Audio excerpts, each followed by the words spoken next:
बिस्मिल्लाहिर्रहमानिर्रहीम।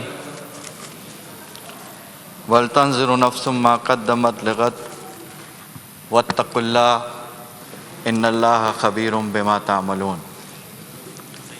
Madam speaker, budget session और उसकी तकारीर चल रही हैं। सिंध गवर्नमेंट ने 12 अरब 41 खरब रुपए का बजट पेश किया, जिसमें 2 खरब 32 अरब रुपए डेवलपमेंट बजट है, जबकि 10 खरब से ज़ायद रकम गैर तरक्याती बजट में रकम मख्तस की गई है। 18 अरब रुपए के लगभग खसारा पेश किया गया है और इसमें 2246 ADP स्कीमें भी शामिल हैं। बजट पर बात करने से पहले मैं कुछ हवाले जिन पर गुज़िश्ता दिनों बात करना चाह रहा था, मैं समझता हूँ कि इस बजट की मुर्दा फिगरों पर बात करने से पहले उन इंसानों पर बात कर लूँ जो मुर्दा कर दिए गए। मैं लियारी के उस साहने पर बात करना चाहता हूँ जिसके कातिल इन्हीं आदाद व शुमार में छुपे हुए होते हैं। 8 तारीख को सानिया हुआ, बिल्डिंग गिर गई, 22 अफराद उसके अंदर जहाँ बहक हो गए, 6 ज़ख्मी हो गए, 65 घराने बेघर हो गए। लेकिन मैं मुस्तकिल उसके ऊपर ये बात कर रहा हूँ कि उसकी जुडिशनल इंक्वायरी होनी चाहिए। 2 दिन पहले असिस्टेंट कमिश्नर उस मलबे का सरिया बेच करके मुतासरीन की तारीफ़ कल्ब कर रहे थे। जिनके 22 अफराद मर गए, उस मलबे के सरिये को बेच करके उनकी तारीफ़ हो रही है। 2014 में ऑपरेशन हुआ, उस बिल्डिंग की बेसमेंट से सुरंग बनाई गई थी कि जिसके अंदर से हुकूमती पार्टी के MPA के दफ्तर में रास्ता जाता था। वक्त की गैंगवार वहाँ से गुजर के जाती थी। ऑपरेशन में असला बरामद किया गया, लेकिन उस खड्डे को भरने की तौफीक नहीं हुई। आज मातम की दरी पर सब ताज़ियत करते हैं, लेकिन आज वो ज़मीन बोस इमारत जिनकी वजह से ज़मीन बोस हुई, उनको बेनकाब करना किसकी जिम्मेदारी है? ये भी हुकूमत की जिम्मेदारियों में से एक जिम्मेदारी है। मैं किसको दफन करूं, किसको फूंकने जाऊं? रही सही जो मेरी जान निकाल देते हैं। अंधेरे मुंह अखबार बेचने वाले 1000 लाश मेरे दर पर छोड़ जाते हैं। आज बजट के ऊपर तकरीर ज़रूर होगी, लेकिन मेरी समझ में ये बात नहीं आती कि इस पाकिस्तान के अंदर कोई नेशनल पॉलिसी नहीं है।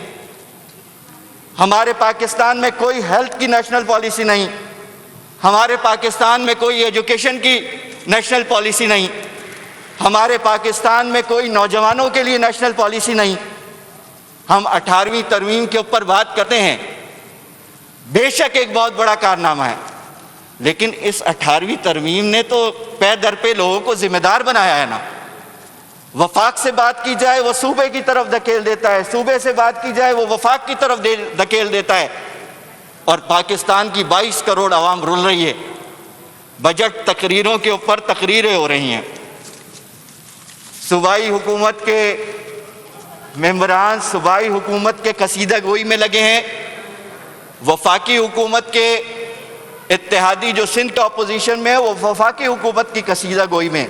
आप मास्क पूरा हर आदमी ये कह रहा है कि बड़ी मुश्किल हालात के अंदर इस वक्त पाकिस्तान का बजट पेश किया जा रहा है। हर आदमी ये बात कर रहा है कि बड़े मुश्किल हालात के अंदर सूबे का बजट पेश किया जा रहा है। ज़रा उस मुश्किल हालात को भी तो देखें। जो एक गरीब 1.5 कमरों के मकान में रहता है, 15,000 रुपए में अपने घर के मामलात को चलाता है। तसव्वुर कीजिए, जब यहाँ हम कसीदा गोई करते हैं तो जो हर महीने अपना बजट बनाता है, उसके ऊपर क्या गुजरती है। दाल 200 रुपये किलो, घी 250 रुपये किलो, चीनी 80 रुपये किलो, आटा 70 रुपये किलो, प्याज 40 रुपये किलो, टमाटर 100 रुपये किलो, भाजी भिंडी गोभी। क्या चीज़ है जो एक गरीब आदमी की 16,000 की आमदनी है उसके बजट में मेंटेन हो जाए? लेकिन यहाँ महसूस ये होता है कि इंसानों को शायद एहसास नहीं रहा, लेकिन वक्त के जानवरों को एहसास हो गया है। कैबिनेटों के अंदर की सूरत हाल सब ने देखी है। कल वफाकी काबीना के इजलास के अंदर वजारत उज़्मा का झगड़ा शुरू हो गया। कल वफाकी काबीना के इजलास में जो मामला चल रहे थे खबरों और टॉक शोज की जीनत बनी हुई थी, लेकिन एक तरफ कोविड का रोना है, एक तरफ टिड्डी दिल के हमले का रोना है, एक तरफ कुर्सी से मोहब्बत ख़त्म नहीं हो रही, एक तरफ लीडरां से आशिकी ख़त्म नहीं हो रही। वक्त की इसी नफ्स के ऊपर किसी शायर ने कहा है कि जानवरों को ज़रूर एहसास हो गया है। एक रोज़ गधे ने सरे राह कह दिया, तुम आशिकों से तो आशिक हूँ मैं, बेहतर यादों की बाज़गश्त न ख्वाबों का तस्करा, होता नहीं गधों में कोई आशिक सरफिरा। इस वक्त वो ख्वाब कहाँ हैं 1 करोड़ नौकरियों के? वक्त की कोविड ने ये बात बताया कि मुल्क के अंदर 1 करोड़ लोग तो बेरोजगार हो जाएंगे। कहाँ है वो मकान कि जिसके अंदर रहना है? कहाँ है वो रोजगार जिसके नतीजे में चूल्हे जलने हैं? लेकिन दूसरी बात भी मैं कहना चाहता हूँ, ये जो आज डेवलपमेंट फंड्स खर्च होते हैं, मुख्तलिफ हलकों में खर्च होते हैं, वफाकी हुकूमत ने भी अपने MNAs को नवाजा है, सूबाई हुकूमत भी अपने लोगों की जो तरक्याती स्कीमों पर काम करती है। माजरत के साथ मैं ये कहना चाहता हूँ, ये वसाइल किसी के बाप की जागीर नहीं है, ये किसी का सियासी चंदा नहीं है, किसी का पार्टी फंड नहीं है, बल्कि ये अवाम के टैक्सों से बनने वाला बजट है। इसको बिला तफरीक सब में मिलना चाहिए। क्यों नहीं मिलता? किसी की गलियों में चांदी की नहरें बहाई जा रही हैं और कोई बरसों से तारकोल के लिए तरस रहा है। इसलिए अगर दोहरा मेयार रहेगा तो उसके नतीजे में महरूमी जब बढ़ेगी, तो इस्तेहसाल जब बढ़ेगा तो उसके नतीजे में बेचैनी बढ़ेगी। आज कराची को क्या दिया है आपने? इस पूरी 200-250 सफ़ों की स्कीमों के अंदर किस स्कीम के ऊपर अमल दरामद हो रहा है? पानी के लिए लोग तरस रहे हैं, K4 का मंसूबा हवा के अंदर चला गया, आज पानी नहीं है, आज सेवरेज नहीं है, आज सेवरेज की निकासी का कोई निज़ाम मौजूद नहीं है, कचरा नहीं उठ रहा, रोड नहीं है, अंधेरे पोल, स्ट्रीट लाइटों की बेरौनकी से गलियां वीरान हैं, स्नैचिंग बढ़ गई है। लॉकडाउन, स्मार्ट लॉकडाउन, मेरी यूसी के अंदर स्मार्ट लॉकडाउन है। आप मुझे बताइए कि ये जो स्मार्ट लॉकडाउन है ये होता क्या है? स्मार्ट लॉकडाउन का मतलब यह है कि बिजली नहीं आएगी। स्मार्ट लॉकडाउन का मतलब यह है कि नलके में पानी नहीं आएगा। स्मार्ट लॉकडाउन का मतलब यह है कि गली से सीवरेज का पानी निकालने का इंतजाम नहीं होगा। स्मार्ट लॉकडाउन का मतलब यह है कि कोई कचरा उठाने नहीं आएगा। स्मार्ट लॉकडाउन का मतलब यह है कि गली और बाजारों के अंदर कूचों में जो रेडी वाले, जो छोटे दुकानदार और छोटे ताजिर हैं, उनसे थानेदार भत्ता वसूल करेगा। क्या है? क्या हो रहा है? कि कौन सा तमाशा है? इस वक्त पाकिस्तान जिन हालात से गुजर रहा है, इसके ऊपर बहरहाल संजीदगी की ज़रूरत है। मैं वफाकी हुकूमत के कुछ तर्ज अमल पर भी बात करता हूँ।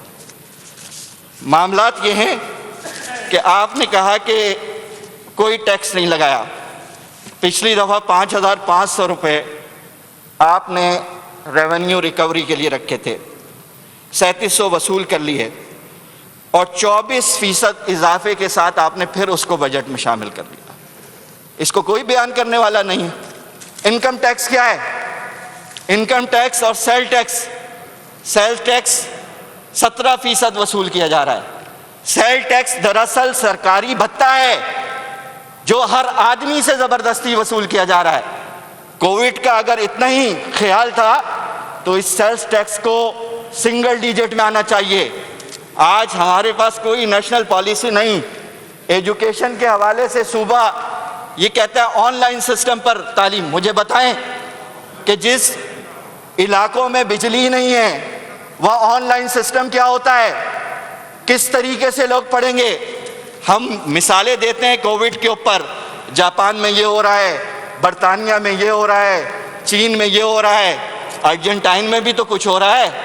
अर्जेंटाइन के अंदर पूरे मुल्क के अंदर एक निज़ाम तालीम लागू करके और नेशनल टीवी के ज़रिए तालीम का सिलसिला जारी है। क्या हमारे पास वफाकी और सूबाई हुकूमतों के पास कोई ऐसा मैकेनिज़्म नहीं है कि कम अज़ कम इस वक्त कुछ इकाइयों को एक कर दें, अपनी हेल्थ पॉलिसी को, अपनी एजुकेशन पॉलिसी को, अपना करिकुलम को एक करके एक नेशनल स्टैंड के साथ लेकर के चलें। लेकिन माजरत के साथ संजीदगी नहीं है। मैं एडीबी की कुछ स्कीमें देख रहा था, मैं उसका तज़किया भी करना चाहता हूँ। एक स्कीम है एडीपी की सिंध में 1213 703 मिलियन रुपए की है। ये स्कीम वो है कि जिसके ऊपर मैंने यहाँ तवज्जो दिलाओ नोटिस लिया और उस वक्त के वज़ीर बल्दियात ने सईद मनी साहब ने कमिटमेंट की थी। 2 साल हो गया, 2021 के अंदर ये मंजूर होनी थी, 2019 में आई थी। खुशी हुई कि इस दफ़ा ये अप्रूव्ड स्कीम के साथ छपी हुई है और मैं उम्मीद रखता हूँ कि लियारी के लोगों के मुस्तकिल पानी के मसले को हल करने के लिए सिंध हुकूमत अपनी शफ़क़त और मोहब्बत का मुज़ाहरा करते हुए इसको मुकम्मल करेगी। वाटर एंड सेवरेज की स्कीमें माजी के अंदर भी बहुत सारी रही। ये एडीपी के अंदर 1219 स्कीम शामिल है और इसके ऊपर 133 मिलियन रुपए हैं, माजी के अंदर भी रखे। लेकिन मेरा यहाँ एक सवाल है कि अगर जिस सूबे के अंदर 10 खरब रुपए से ज़ायद रकम गैर तरक्याती स्कीमों के लिए रखे गए हैं, तो फिर ये तरक्याती स्कीमों को कौन सा दीमक चाटता है कि ये एडीपी की स्कीमें मुकम्मल नहीं होती? वो कौन सा घुन इसके अंदर लग जाता है कि मसाइल हल नहीं होते? मैं कोई बात बगैर सबूत के नहीं करना चाहता। ये मेरे पास सेवरेज की वो स्कीमें हैं कि वक्त के वज़ीर से लेकर के वाटर बोर्ड के एमडी तक सबके दस्तखत इसके ऊपर मौजूद हैं। ये वो स्कीमें हैं जो लियारी के सेवरेज और पानी के लिए कोशिशें और काविशें की गई। ये वो स्कीमें हैं कि जिसके ऊपर 2 साल में मुस्तकिल 4 जूते मैंने अपने वाटर बोर्ड के अंदर दफ्तर में जाते जाते तोड़े। ये वो स्कीमें हैं कि जिसके ऊपर मैंने कौन से मिनिस्टर के दरवाजे के ऊपर दस्तक नहीं दी। ये कौन सी स्कीमें हैं कि जिनके लिए मैंने अपनी सिंध असेंबली की मिलने वाली तनख्वाहों को खर्च किया और मेरे पास कमीशन देने के लिए आपके महकमों को पैसे नहीं हैं। इसलिए मैं इन स्कीमों के ऊपर लानत भेजता हूं। मैं इसका क्या करूं? ये लियारी के अंदर बेनज़ीर मेडिकल कॉलेज की पीसी है। लानत का लफ्ज़ गैर पार्लिमानी है, ये वर्ड्स यूज नहीं करें। मेडिकल कॉलेज की पीसी है। क्या इसके अंदर मौजूद 90 करोड़ रुपए के अखराजात के बावजूद भी आज मेडिकल कॉलेज मुकम्मल नहीं हुआ। गुंडा राज मौजूद है। आपकी स्कीम के अंदर यहाँ पर आपकी स्कीम के अंदर यहाँ लिखा है एडीपी की 1425 पार्कों की स्कीम, लियारी के पार्कों की स्कीम 27 मिलियन रुपए। कोई एक पार्क तो जिसके अंदर घास मौजूद हो, जिसके अंदर सिटिंग अरेंजमेंट मौजूद हो, जिसके दरवाजे का प्रॉपर लॉक मौजूद हो। मैं लियारी के अंदर रहता हूँ, पैसे खर्च हो गए। बख्तावर पार्क, ये बख्तावर पार्क की स्कीम है 1426 लियारी का बख्तावर पार्क, 27 करोड़ रुपए इसके लिए रखे गए। 19 करोड़ 50 लाख रुपए खर्च कर दिए गए। 2 दिन पहले मैं खुद मुशाहिदा करके आया हूं, दरवाजा तक मौजूद नहीं है, दीवारों पे प्लास्टर तक मौजूद नहीं है। यहाँ पर पार्लिमानी लफ्ज़ 1 लाख गैलन का वाटर टैंक बनना था, स्कीम के अंदर मौजूद है, रुपया खर्च नहीं किया गया। जमीला पंपिंग स्टेशन के बहुत सारे दौरे हुए, बहुत सारे अखबारात के अंदर खबरें भी छपी लेकिन इस स्कीम में भी, ये अप्रूव्ड स्कीम में शामिल नहीं है। खुदारा लियारी के लोगों का हक अदा कीजिए। बरसों बरस से उन्होंने आपका साथ दिया है, वो आपके ख्वाब देखते हैं, वो आपके पीछे मरते हैं, वो आपसे पीछे मोहब्बत करते हैं। वहाँ जियालों के अनवान मौजूद हैं। मैं तो एक नुमाइंदा हूँ ना, 40,000 वोट तो चेयरमैन साहब को भी मिले, लेकिन मसाइल हल नहीं हो रहे। सिंध सॉलिड वेस्ट मैनेजमेंट 5 अरब रुपए रखे हैं। मैं आपको पेशकश करता हूँ, आप सिंध सॉलिड वेस्ट मैनेजमेंट मेरे हवाले कर दें। 3 महीने में इन 5 अरब के साथ मैं पूरे सिंध को चमका करके दिखा दूंगा।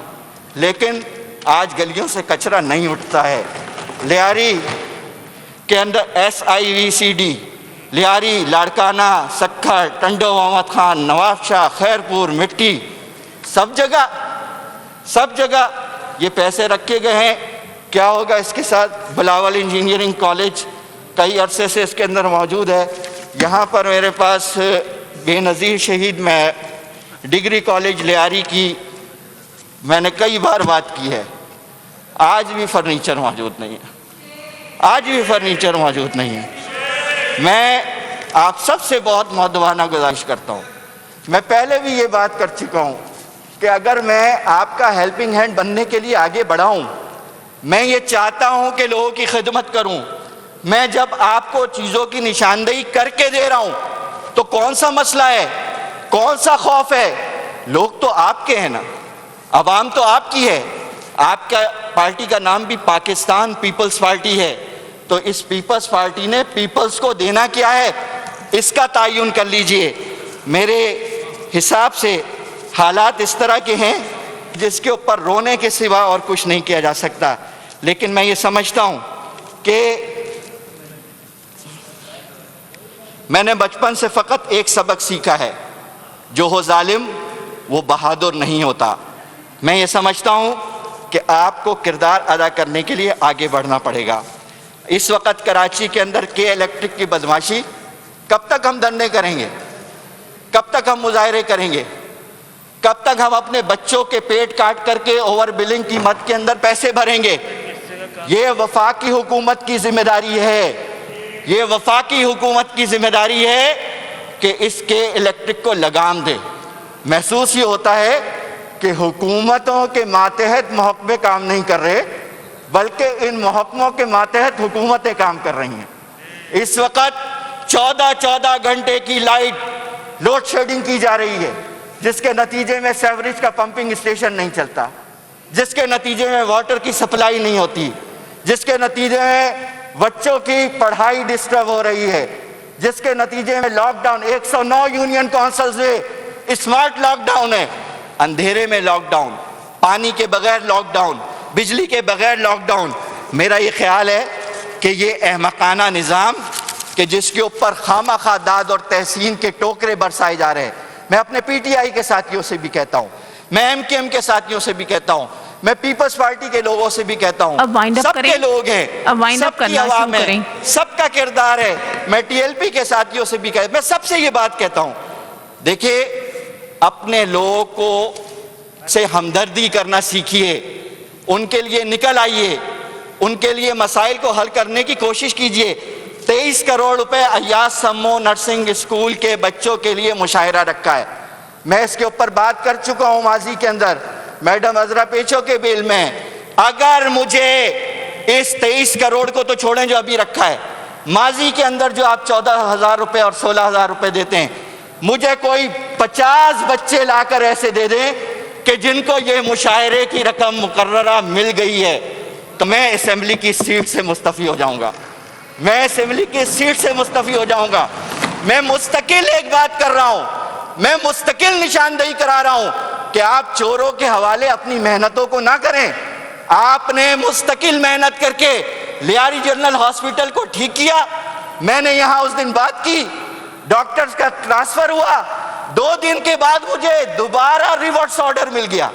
यानी कौन सा तमाशा है, किसकी ब्लैकमेलिंग चल रही है, कब तक चीजों को बर्दाश्त किया जाए? लिहाजा मैं ये समझता हूं कि मेरे पास खोने के लिए कुछ नहीं है, मुझे आपका टाइम पूरा हो रहा है, किसी की जरूरत नहीं है। टाइम पूरा हो जो चुका है रात कब्र में मौजूद है वो ज़मीन पर नहीं हो सकती।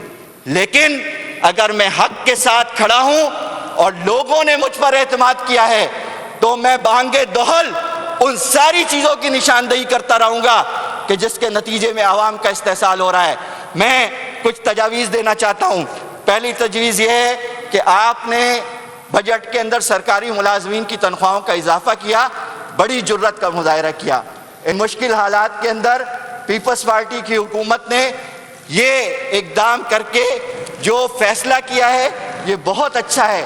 लेकिन मैं एक गुजारिश करता हूं कि मजदूर की कम से कम तनख्वाह का भी पैमाना इस बजट की तकरीर के साथ सीएम साहब दोबारा दोहराए, रिवाइज करे और मजदूर की कम से कम तनख्वाह उजरत जरा शॉर्ट कर लें आप 22,000 रुपए प्लीज, मुकर्रर जरा करें। शॉर्ट कर लें। इसी तरह सिंध के ज़रई हारियों के लिए मैं ये एक दरख्वास्त करना चाहता हूँ कि गंदम की फसल इस दफ़ा ख़राब हुई है और इस ख़राब फसल के बाद और इस कोविड के और टिड्डी दिल के हमले के बाद मैं ये समझता हूँ कि 10 एकड़ ज़मीन जिस हारी के पास मौजूद है उसका सालाना ढल जो है वो इस दफ़ा माफ़ किया जाए ताकि कोई सहूलत, कोई ज़रूरत और कोई आसानी पैदा हो। अल्लाह ताला हम सबको इन अमानतों की हिफाजत की तौफीक अता फरमाए।